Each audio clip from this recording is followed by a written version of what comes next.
하나님께서 귀한 찬양 받으신 줄로 믿습니다. 오늘도 모든 영광 하나님께 올려드리시기를 주님의 이름으로 축원합니다. 아이스 브레이크, 얼음을 깬다, 이런 이야기거든요. 어떤 모임에서 이야기를 나누는 간담회나 또 설교 시간이나 여러 가지의 이야기의 첫 서두에 말씀으로 바로 들어가는 경우도 있지만 아이스 브레이크, 얼음을 깬다. 한 주간 동안 여러분들이 살면서 얼마나 답답했겠어요.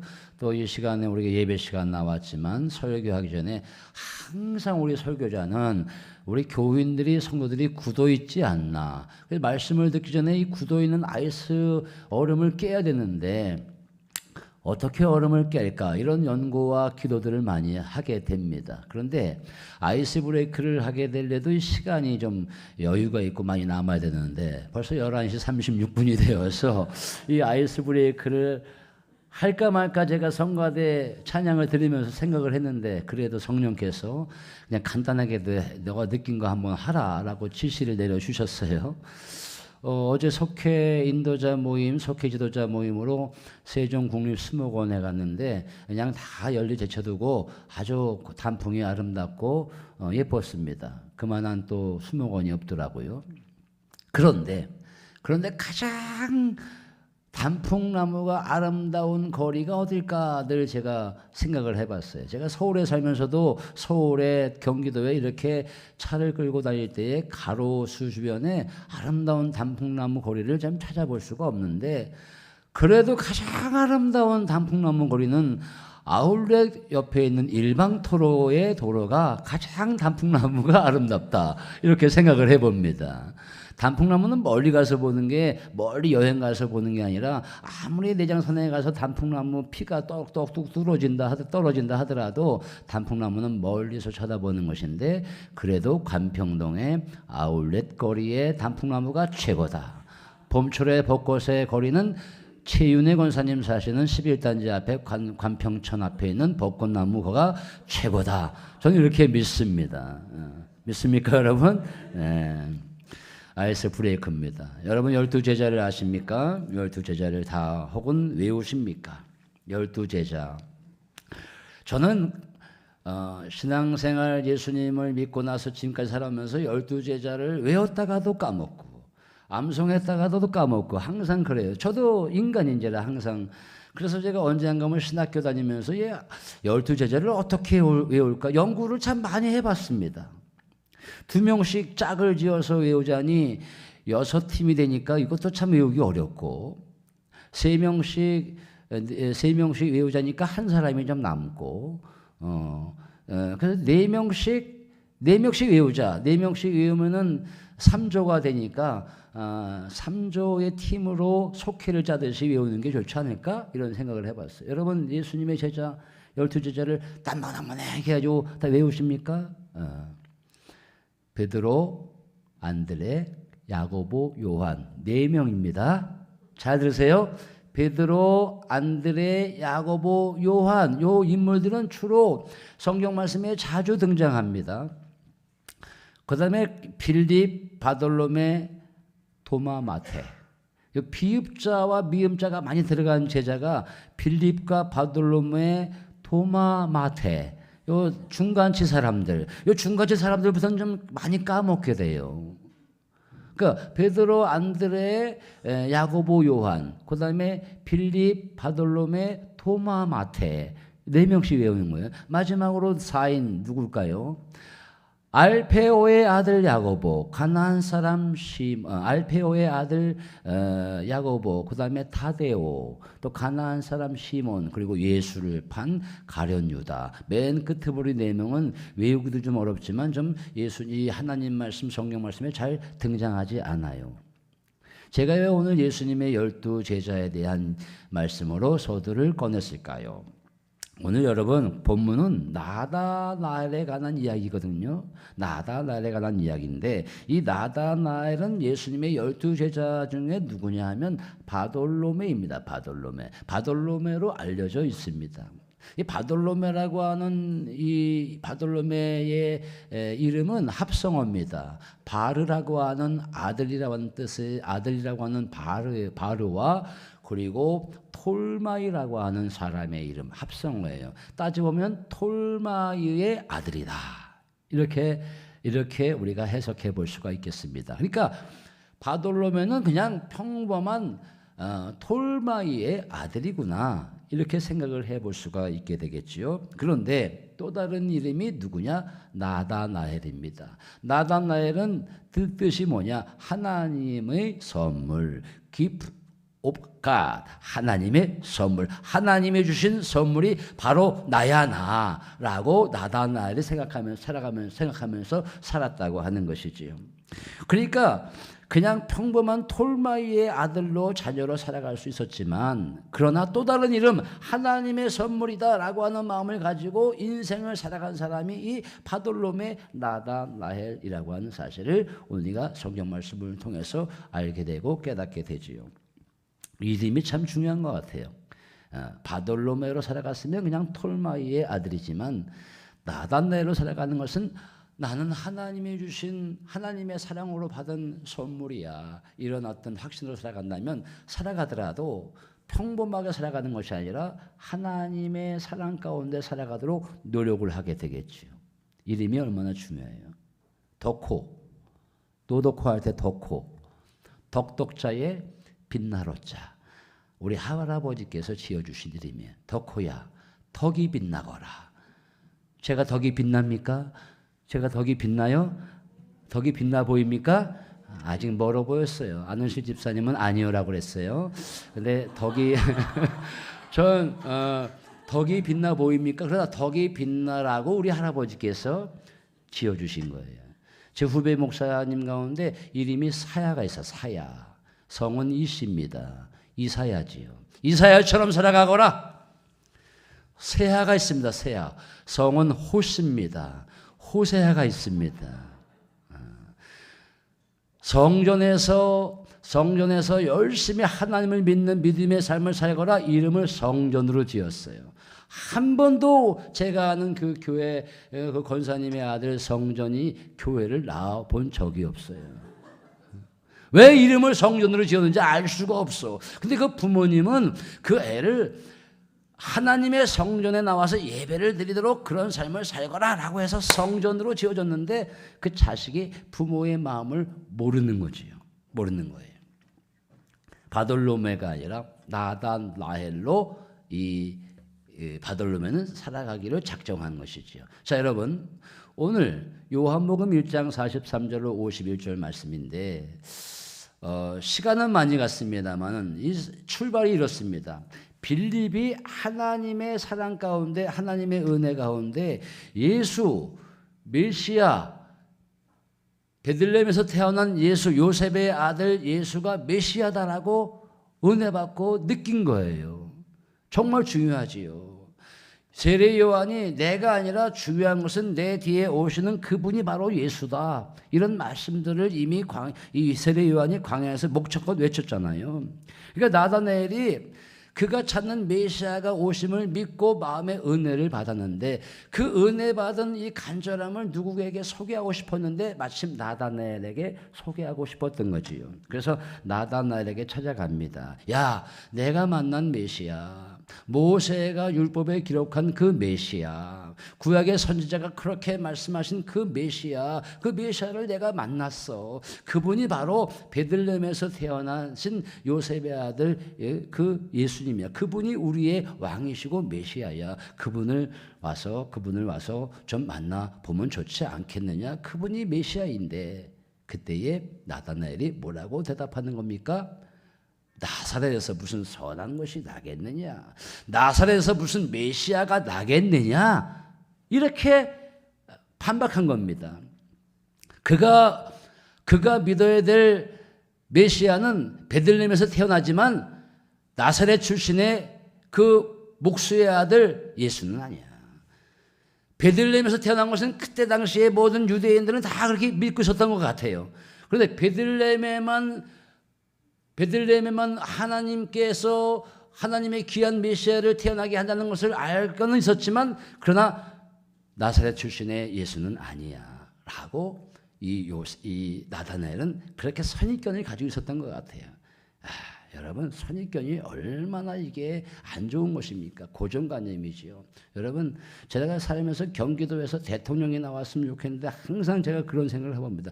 경기도에서 무슨 대통령이 나오겠어. 항상 대통령이 나오면 경상도 아니면 전라도겠지. 이런 생각을 많이. 무슨 경상도에서 대통령이 나오겠어. 충청도에서 무슨 선한 것이 나오겠어.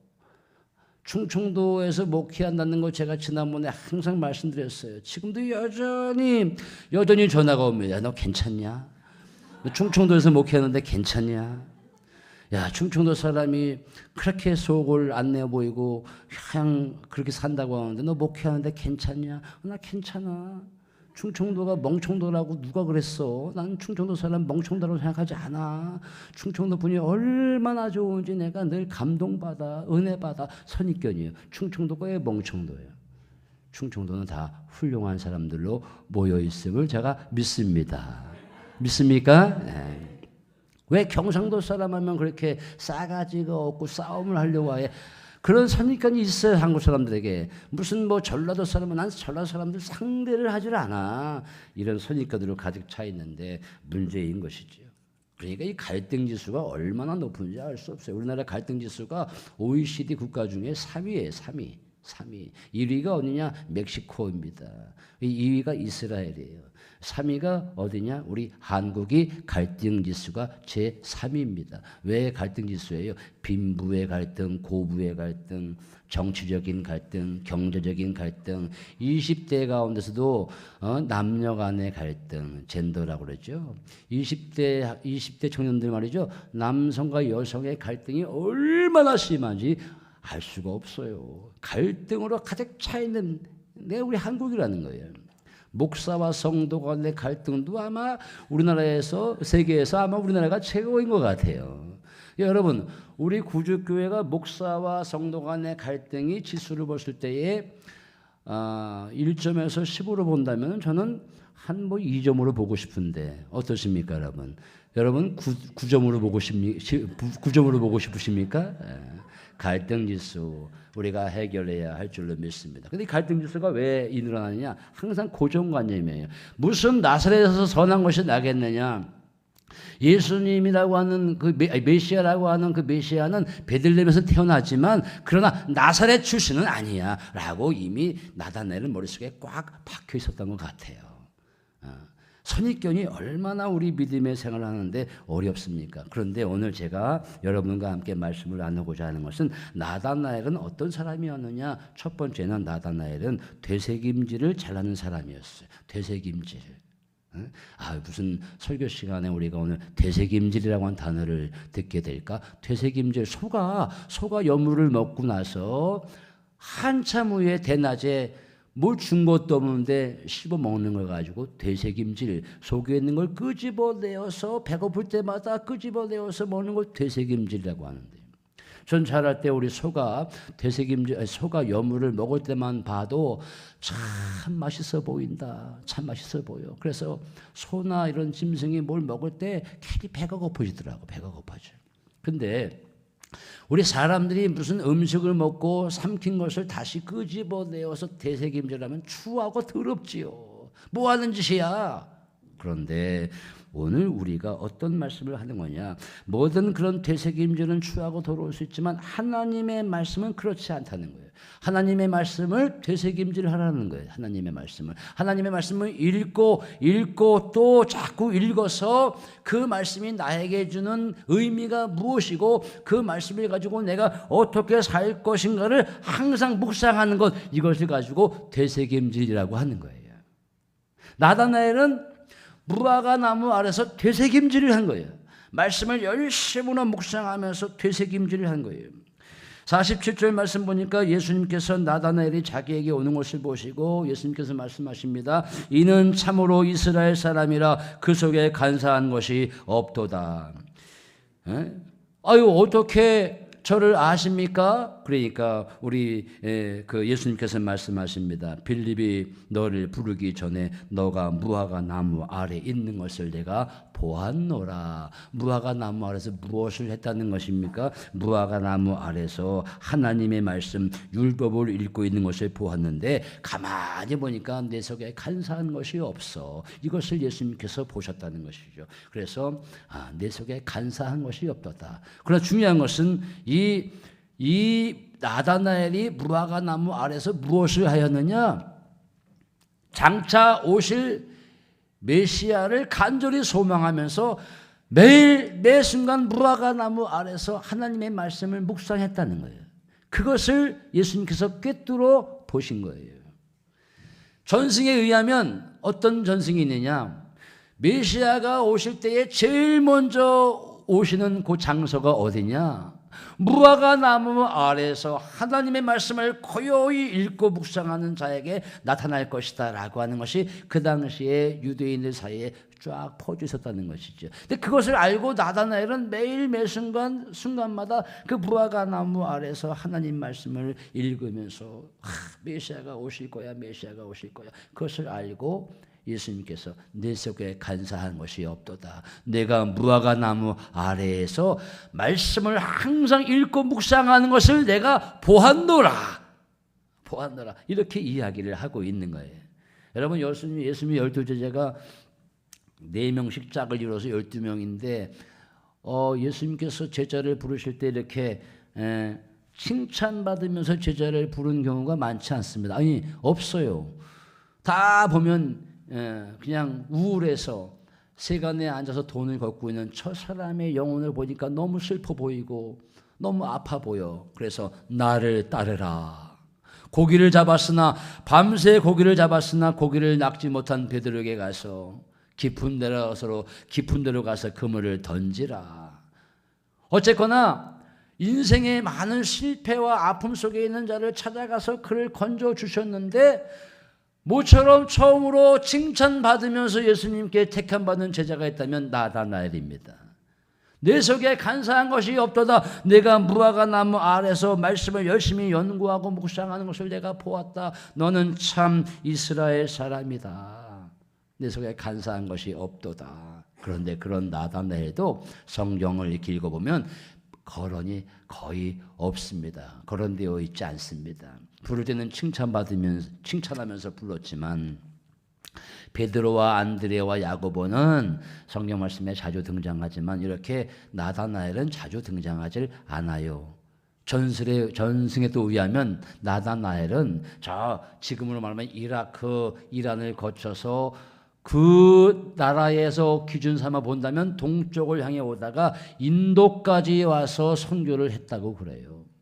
근데 그가 마지막에 죽을 때는 가죽이 벗겨진 채로 순교당했다라고 전승에 그렇게 이어져 내려오고 있습니다. 그런데 그 나다나엘은 그렇게 하나님의 말씀을 묵상하면서 살아왔다는 것이지요. 여러분, 이것을 우리는 뭐라고 하냐? 큐티라고 합니다. 오늘 제가 여러분과 함께 말씀을 짧게 나누는 것은 큐티입니다. 묵상입니다. 묵상이에요. 여러분, 하나님 말씀을 항상 우리가 대할 때 어떻게 대하느냐? 정독하셔야 돼. 정독. 여러분, 오늘 요한복음 1장 43절로 51절 말씀을 읽었습니다. 이 말씀을 우리가 한번 집에 가서 한번 정독하십시오. 조용히 정독하는 겁니다. 정독을 하시면 하나님께서 나에게 주신 분명한 메시지가 있을 것으로 안다는 거예요. 그래서 항상 소리내어서 정독하라는 것이죠. 시편 1편 2절로 3절 말씀에 이렇게 나와 있습니다. 복 있는 자는 여호와의 율법을 즐거워하여 그 율법을 주야로 묵상하는 자로다. 저는 시냇가에 심은 나무가 철을 따라 열매를 맺으며 그 잎사귀가 마르지 아니함 같으니 그가 하는 모든 일이 형통하리로다. 복 있는 사람은 여호와의 율법을 즐거워하여 그 율법을 주야로 묵상하는 자예요. 주야로 묵상하는 자가 복 있는 사람이에요. 저가 시냇가에 심은 나무처럼 철을 따라 열매를 맺나니 그가 하는 모든 일이 다 형통하리로다. 거기에 중심에는 여호와의 말씀을 주야로 묵상하는 사람이 복 있는 사람이라는 거예요. 그래서 여러분 말씀을 간절히 묵상할 때는 이러이러합니다. 이 말씀은 배경이 어떤 것이고 이 예수님께서 이 말씀을 왜 하셨을까? 이렇게 우리가 곰곰이 정독하면서 살펴보는 게 중요하겠죠. 그 다음에는 이 말씀이 오늘날 나에게 주는 의미는 무엇일까? 오늘 나다나엘이 무화과 나무 아래서 하나님 말씀을 간절히 묵상하여 예수님께 칭찬받았는데 그래서 어쨌다는 거예요. 이 말씀이 오늘 나에게 주는 의미는 무엇인가? 이걸 깨달으라고 하는 거죠. 나도 역시 나다나엘처럼 하나님의 말씀을 주야로 묵상하며 복 있는 사람으로 살아가야 되겠구나. 아멘. 네.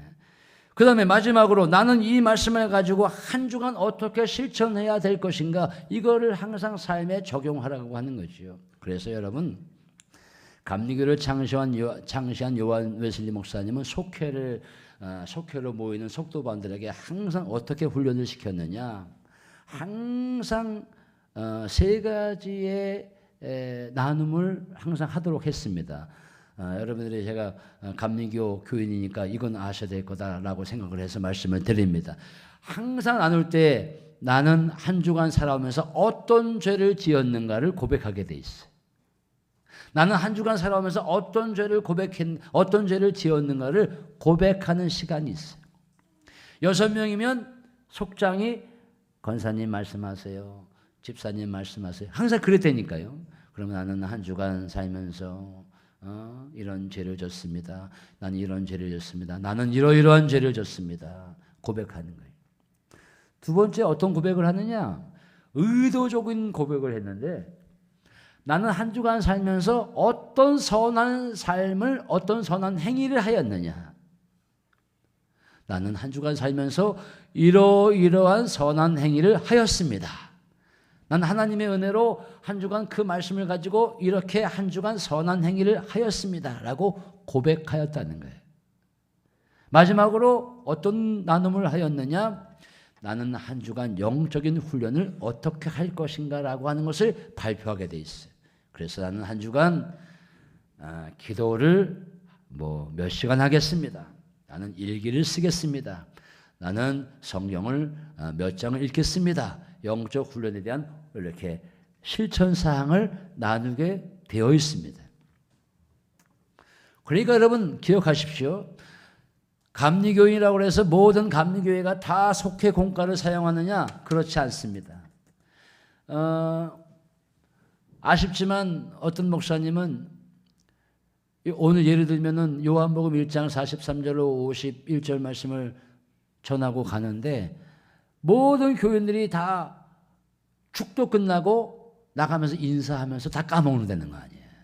그러니까 이 까먹는 것을 잊어버리는 것을 방지하기 위해서 그 주의 속회, 앞으로 속회 공과를 오늘 말씀한 담임 목사님의 설교 본문을 가지고 나누게 한다는 거예요. 왜? 그래서 그 말씀이 계속 이어지게 한다는 거지. 얼마나 간절했으면 그러하겠어요. 여러분, 지금은 우리가 사색을 해야 되는데, 묵상을 해야 되는데, 이 사색을 잊어버리게 하는 이유가 하나 있죠. 그 잊어버리는 것이 검색이 많아져서 그러하다 그랬죠. 제가 지난주에 분명히 말씀드렸습니다. 지금은 우리는 검색의 시대를 살고 있어요. 그러니까 설교를 얼마든지 우리가 클릭하면 놀라운 설교들을 많이 들을 수가 있겠지요. 모든 정보는 다 손가락 하나로 클릭하면 다 들을 수 있는 시대예요. 자꾸 검색하다 보니까 무엇이 상실되느냐? 생각하고 사색하고 묵상하는 것이 사라지는 거예요. 그런데 항상 검색하는 것보다 사색하고 묵상하고 조용히 하나님의 뜻이 무엇인지를 간절히 사모하는 그 자세가 참 중요할 것 같아요. 그래야 그것이 오래 가는 거예요. 오래 가는 거예요. 그래서 여러분, 저도 항상 어디 가서 길을 갈 때에 내비게이션 같은 거 제가 틀어놓고 가는 것처럼 생각하죠. 내비게이션 틀고 가지만 거기다가 저는 내비게이션 그냥 길만 집에서 연구하고 다 꺼놓고 갑니다. 속도만 알려주는 것만 켜놓고 가지. 왜? 자꾸 이것을 켜고 가다 보니까 제 머리가 아주 기억력이 상실되고 치매가 빨리 오는 것 같아요. 여러분, 예전에 우리가 자녀들의 전화번호 다 기억하면서 살았잖아요. 지금 자기 애 전화번호도 기억 못한다니까요. 그냥 이름 쳐가지고 나오는 거 눌러가지고 가니까.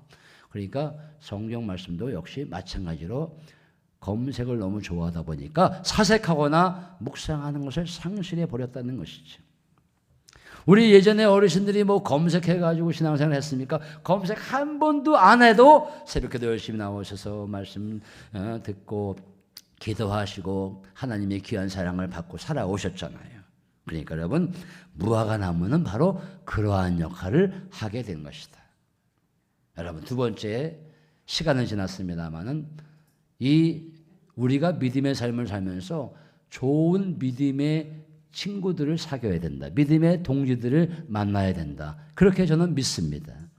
나다나엘과 빌립은 그러한 좋은 믿음의 친구 관계요, 동지 관계입니다. 그러니까 빌립은 오신 이 메시아가 바로 요셉의 아들 예수님인 걸 알고 이걸 나 혼자 간직할 수 없어서 나의 친구인 나다나엘에게 찾아가서 간절히 그 나다나엘에게 가서 야, 내가 만난 그 예수 그분이 메시아야.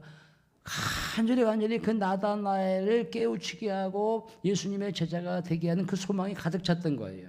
나다나엘 역시 빌립의 그 간절한 소망을 듣고 다시 한번 제가 마음을 가다듬고 예수님을 믿고 예수님의 은혜 가운데서 내가 주님을 따르기로 작정하겠습니다라고 이렇게 고백하는 것인데, 여러분, 이 49절의 말씀을 함께 우리 읽도록 하겠습니다. 오늘 본문 말씀 가운데 49절 말씀입니다. 시작. 나다나엘이 대답하되 라삐여, 당신은 하나님의 아들이시요 당신은 이스라엘의 임금이로소이다. 아멘.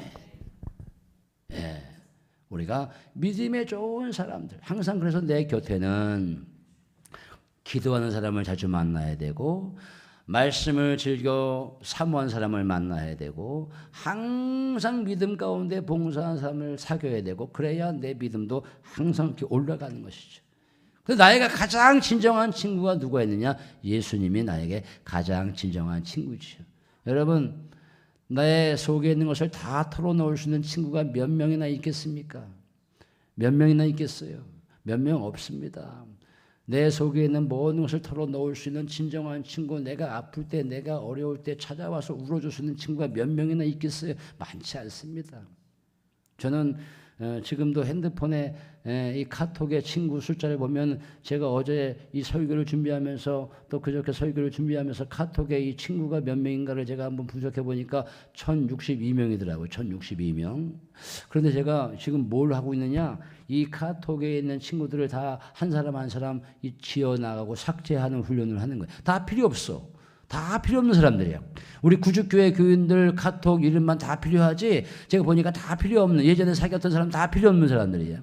나에게 아무 도움을 줄 수 있는 사람이 아니에요. 지금 현대에 가장 나에게 도움을 줄 수 있는 분은 그냥 구주교회 교인들이지요. 여러분들만 남겨놓고 다 한 사람 한 사람 다 지어가는 거예요. 다 소용없어요. 제가 아플 때 울어줄 수 있는 친구는 오직 없다. 예수님 말고는 우리 구주교회 교인들밖에 없다. 이렇게 생각을 하면서 제가, 여러분 무슨 말씀이에요? 항상 우리 곁에는 믿음의 좋은 동지들을 사귀면서 은혜 가운데 살아가는 아름다운 관계를 유지해야 된다는 것을 오늘 말씀을 통해서 알려주고 있죠. 빌립에게는 나다나엘, 나다나엘에게는 빌립. 그러므로 오늘 말씀의 결론입니다. 나다나엘처럼 하나님의 말씀을 조용히 묵상하는 성도가 되시기를 주님의 이름으로 축원을 드립니다. 그리고 항상 믿음의 좋은 친구들, 동지들을 만나면서 하나님의 은혜 가운데 거하시는 믿음의 귀한 식구들 되시기를 주님의 이름으로 축원을 드립니다. 기도하겠습니다. 하나님 아버지, 감사합니다.